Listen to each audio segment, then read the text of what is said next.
Olá, nós vamos falar hoje sobre o perfil epidemiológico e as visitas domiciliares. Na última aula nós falamos um pouco sobre a Política Nacional de Atenção Básica e essa é a nossa aula de número 5, que traz como temática a abordagem de perfil epidemiológico e visitas domiciliares. E para a gente começar, é primordial que vocês compreendam alguns conceitos, né? Como o que é a epidemiologia.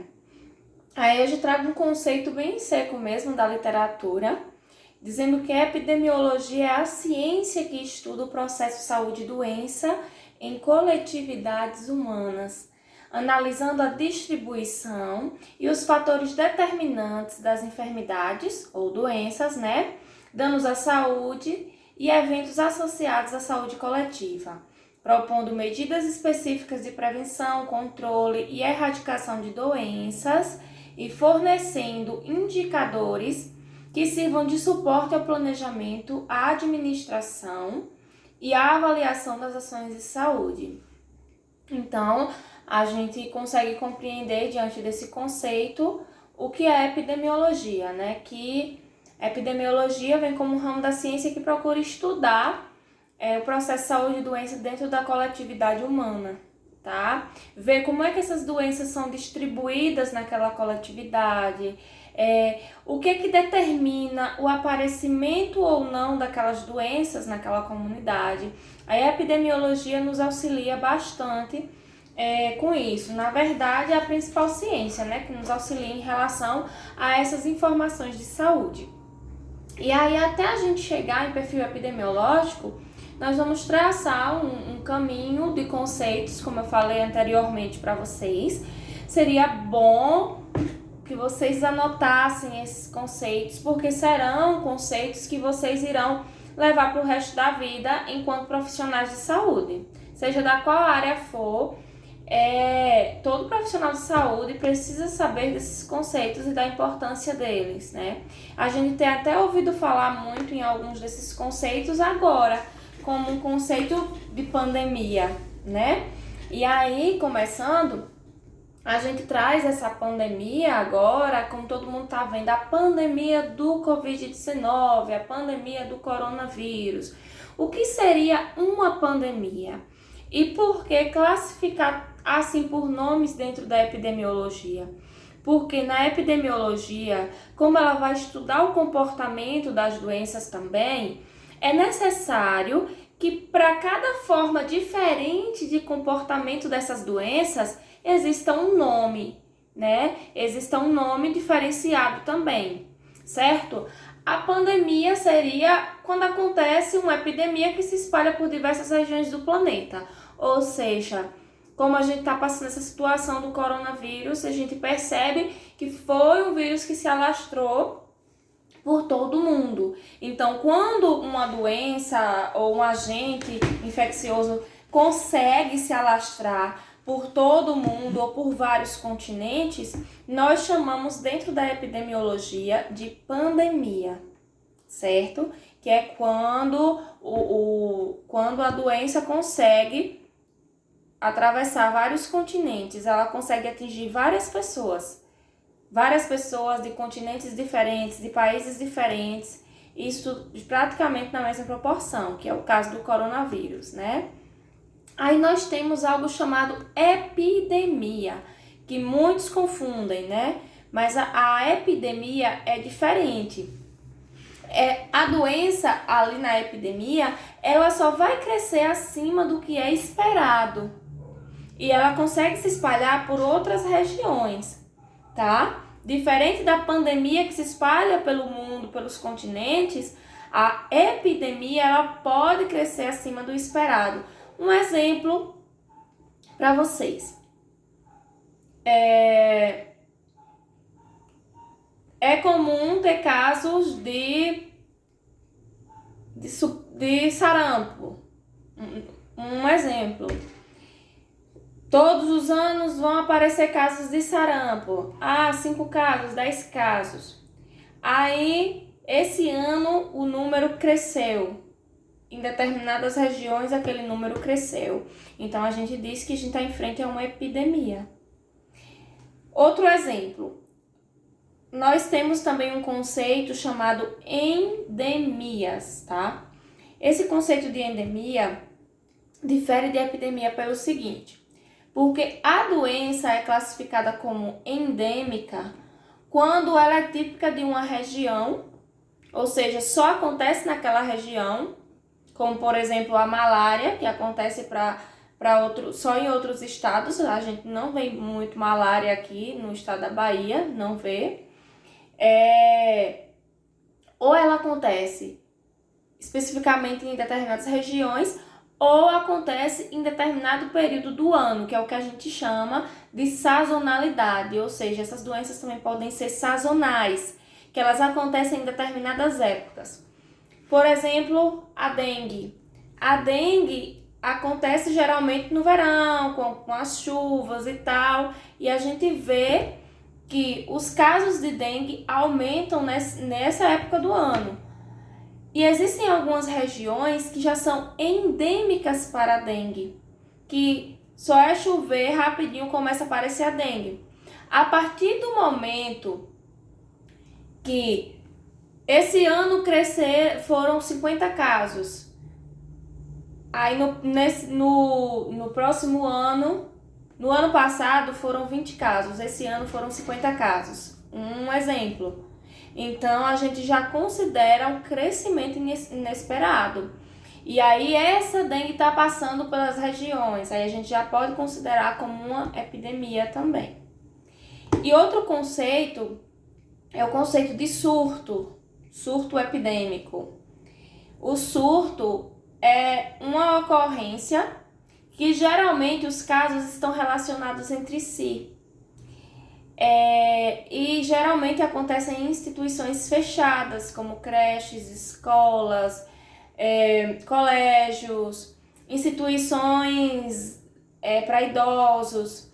Então, geralmente os surtos acontecem em instituições fechadas. Nos surtos a gente consegue descobrir de onde a doença começou e aqueles casos estão envolvidos entre si. Como um caso de sarampo. Teve um caso de sarampo numa escola, mas outras 3 crianças apareceram com sarampo. Aí a gente já considera que é um surto epidêmico. Não é necessário que existam 50, 100 crianças doentes. Passou de 3, a gente já considera um surto, tá? Aí temos outros conceitos que esses nós usamos muito no perfil epidemiológico, que são os conceitos de incidência e o conceito de prevalência. O que quer dizer incidência?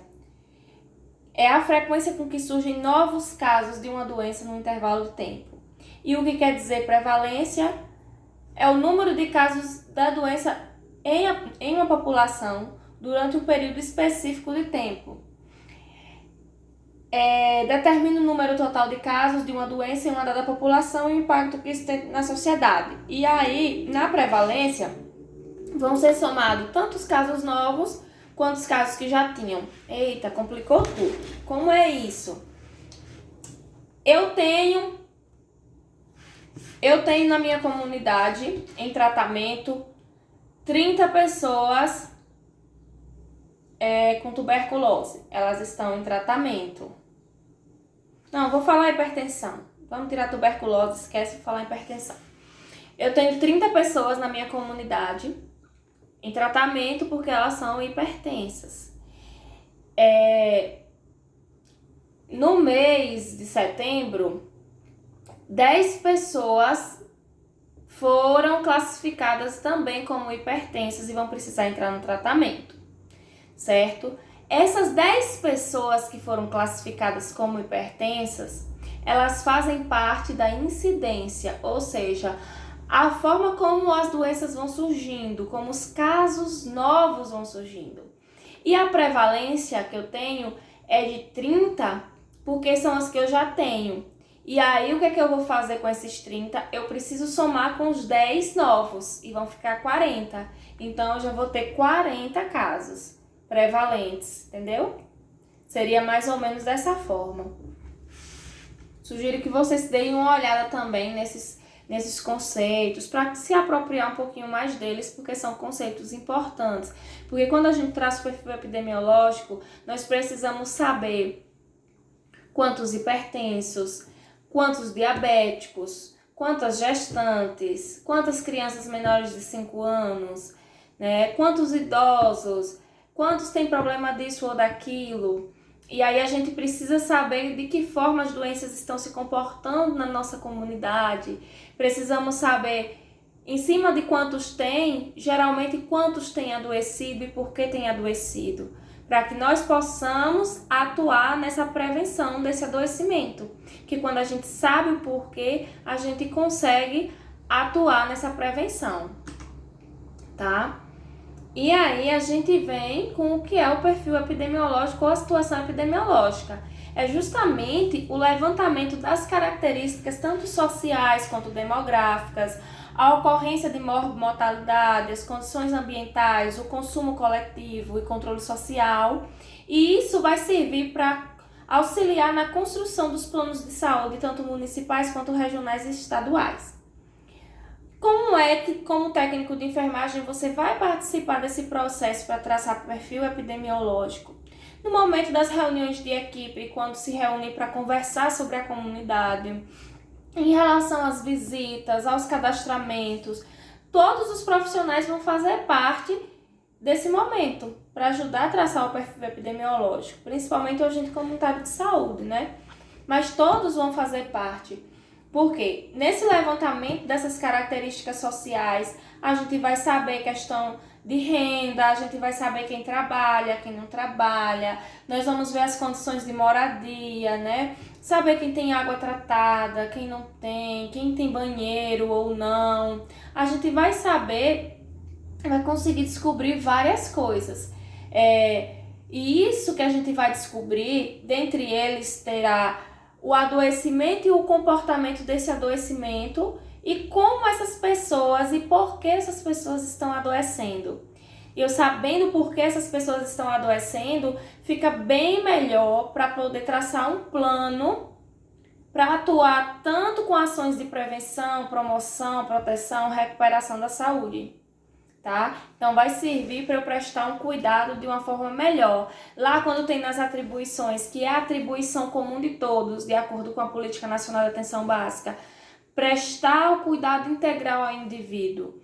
Quando a gente traça o perfil epidemiológico de uma comunidade, a gente consegue, de certa forma, melhorar a forma de prestar esse cuidado ao indivíduo. Porque nós estamos sabendo onde de fato nós vamos agir. Nós vamos direto ao ponto. A gente não vai precisar falando de uma coisa, sendo que o problema é outro. A gente vai direto ao ponto. E quando nós vamos fazendo e sabendo o que vamos fazer e por que nós vamos fazer, não vai precisar gastar tanto, não vai precisar de tanto recurso. E a gente também não vai precisar de tanto tempo, porque já sabe o que é que precisa ser feito. A gente só vai precisar apresentar as propostas e ter, de uma certa forma, bem delineado o perfil epidemiológico daquela comunidade. Já fica aí para vocês. Terminou o curso, vocês conseguirem um emprego e forem para uma unidade básica de saúde, vejam se já foi traçado ali o perfil epidemiológico daquele local, que aí fica bem melhor para todo mundo trabalhar, tá certo?